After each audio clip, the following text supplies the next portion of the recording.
ग्राहकों को बड़ आश्वस्ति मिली। कमिला वाणिज्यिक एलपीजी सिलिंडर दर।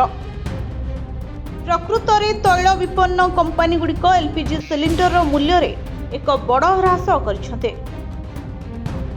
एलपीजी सिलिंडर मूल्य ह्रास 19 किलोग्राम सिलिंडर उपरे करा जायछे। आज नुआ दर लागू होइछे, जहाँ रेस्टोरेंट, होटेल, ढाबा एवं अन्यान्य व्यवसाय पई बड़ आश्वस्ति आनी देछे। एहा सहित आज 5 किलोग्राम विशिष्ट एफटीएल सिलिंडर मूल्य मध्य 13 टंका कमिछे।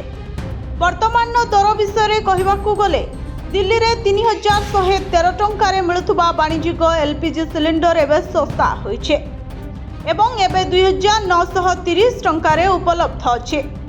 सिलिंडर दर 183 टंका 50 पैसा कमिछे।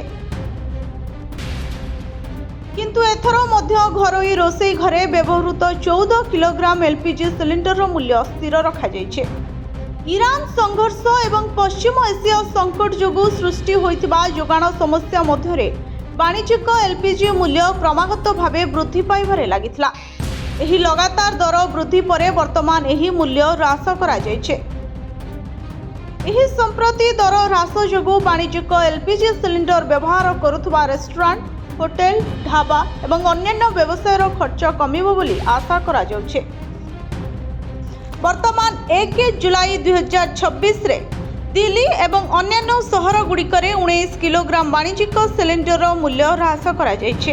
यह 2026 रे प्रथम थर पई जे तेल कंपनी गुड़िक वाणिज्यिक एलपीजी सिलिंडर मूल्य ह्रास करछते। ब्यूरो रिपोर्ट, सोन न्यूज।